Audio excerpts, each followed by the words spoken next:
আমার ফ্লাইট থেকে নামার পর আমি আমার ইমিগ্রেশন এবং লাগেজ দাবির জন্য হাঁটা শুরু করি।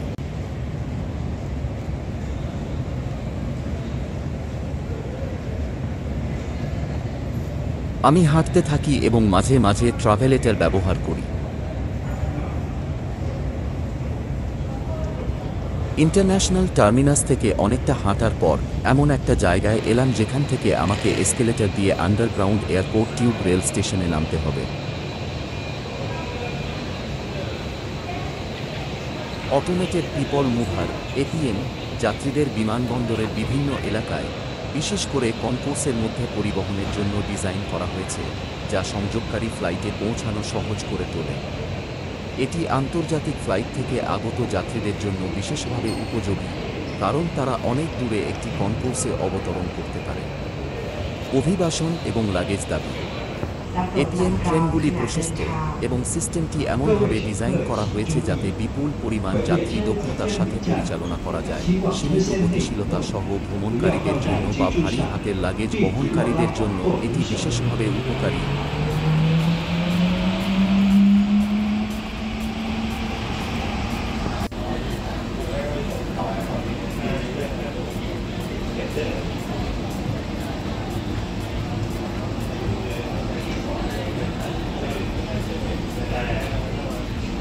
Terminal building。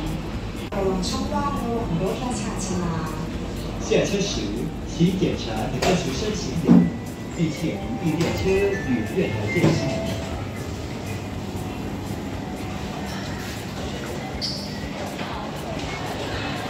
পাঁচ মিনিটের দ্রুত এপিএম ভ্রমণের পর আমরা টার্মিনালে পৌঁছে গেলাম, যেখান থেকে আমাদের ইমিগ্রেশন হবে।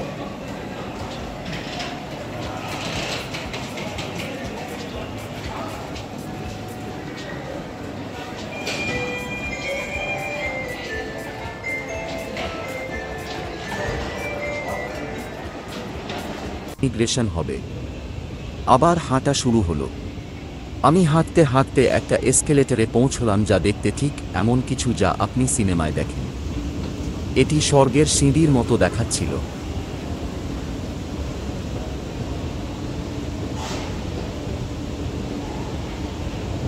থাইল্যান্ডে আসা ভারতীয় পর্যটকরা আগমনের ভিসা পেতে পারেন, যা 5 দিন পর্যন্ত থাকার জন্য বৈধ।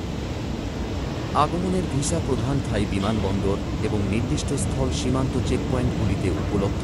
আবেদন করার জন্য আপনার একটি বৈধ পাসপোর্ট, আগাম ভ্রমণের প্রমাণ, একটি নিশ্চিত আবাসন বুকিং এবং পর্যাপ্ত তহবিল প্রতি ব্যক্তি প্রতি 10,000 বাহট বা পরিবার প্রতি 20,000 বাহট প্রয়োজন হবে। পর্যটন শিল্পকে বাড়ানোর জন্য এই বছরের নভেম্বর পর্যন্ত সীমিত সময়ের জন্য ভারতীয় ভ্রমণকারীদের জন্য ভিসা ফি বিনামূল্যে।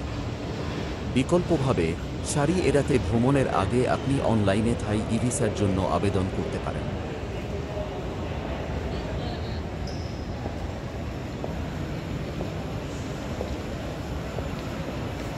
কিছুক্ষণ হাঁটার পর আমরা ইমিগ্রেশন এলাকায় পৌঁছলাম। যেহেতু ফটোগ্রাফি সীমাবদ্ধ ছিল, অভিবাসন এলাকায় প্রবেশ করার আগে আমাকে আমার ক্যামেরা বন্ধ করতে হবে। থাইল্যান্ডে এটা আমার চতুর্থবার। রিটার্ন ফ্লাইটের টিকিট, ব্যাংকে আমার থাকার ব্যবস্থা, $27 যা আমি বহন করছি, যার জন্য আমার যথাযথ প্রকৃত কাগজপত্র, আমার 4 সেমি বাই 6 সেমি পাসপোর্ট ছবি এবং থাইল্যান্ডে অভিবাসনের জন্য প্রয়োজনীয় সবকিছুর সাথে আমার ফাইল প্রস্তুত ছিল। আমি কিছুটা ঘাবড়ে গিয়েছিলাম, কারণ আমার একজন সহযাত্রী, একজন সর্দারজি, যিনি কলকাতা থেকে ব্যাংকক যাওয়ার ফ্লাইটে আমার পাশে বসেছিলেন, তাকে আরও জিজ্ঞাসাবাদের জন্য আটক করা হয়েছিল। এছাড়াও একজন ইউরোপীয় মহিলাকে জিজ্ঞাসাবাদের জন্য অন্য কোথাও নিয়ে যাওয়া হয়েছিল। আমার হৃৎপিণ্ড দ্রুত স্পন্দিত হয় এবং আমি ইমিগ্রেশন অফিসারের কাছে পৌঁছলাম, যিনি একজন থাই মহিলা। আমি একটি ক্যাপ পরেছিলাম এবং সে আমাকে তা খুলে সরাসরি ক্যামেরার দিকে তাকাতে বলল। সে আমার পাসপোর্ট স্ক্যান করেছে এবং আমাকে ডিজিটাল ফিঙ্গারপ্রিন্টের জন্য ফিঙ্গার লাগাতে বলেছে। হঠাৎ গেট সবুজ হয়ে গেট খুলে গেল। সে আমার দিকে তাকিয়ে হেসে বলল, ওয়েলকাম টু থাইল্যান্ড স্যার। আমি সত্যিই এই অভিবাসন প্রক্রিয়া সঙ্গে খুব খুশি অনুভূত।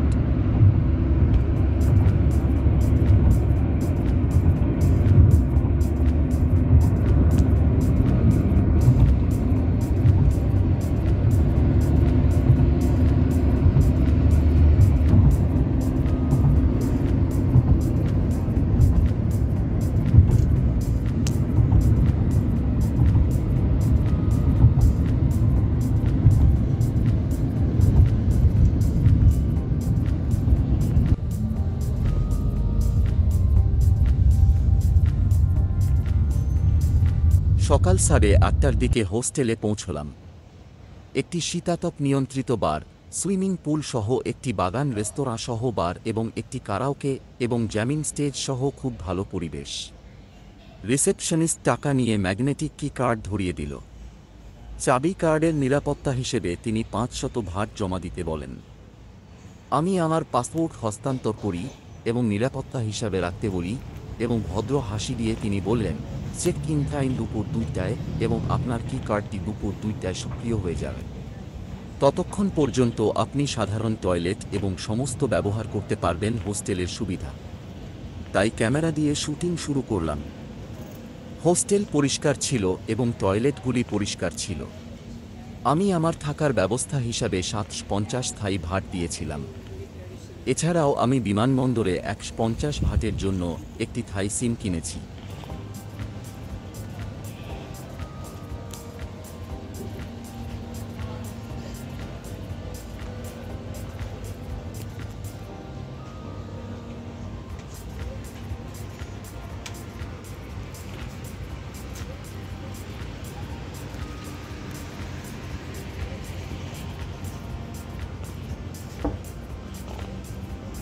Hello. আছে। আমি কাছে 7-11 কাছে গিয়ে একটা তালা, আমার নাস্তা আর এক বোতল পানি কিনলাম।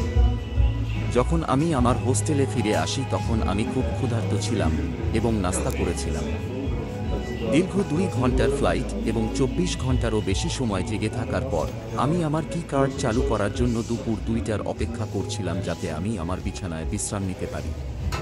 কিন্তু সকাল 10টা বাজে এবং আমাকে আরও 4 ঘন্টা অপেক্ষা করতে হবে। আমি রিসেপশন থেকে একটা তোয়ালে চেয়েছিলাম যার জন্য তারা 50 ভাট ভাড়া নেয়। এরপরে আমি সুইমিং পুলে ঝাঁপ দিলাম এবং চেক ইন করার অনুমতি না দেওয়া পর্যন্ত সেখানেই থাকলাম। তখন ব্যাংকে তাপমাত্রা ছিল 36 ডিগ্রি সেলসিয়াস।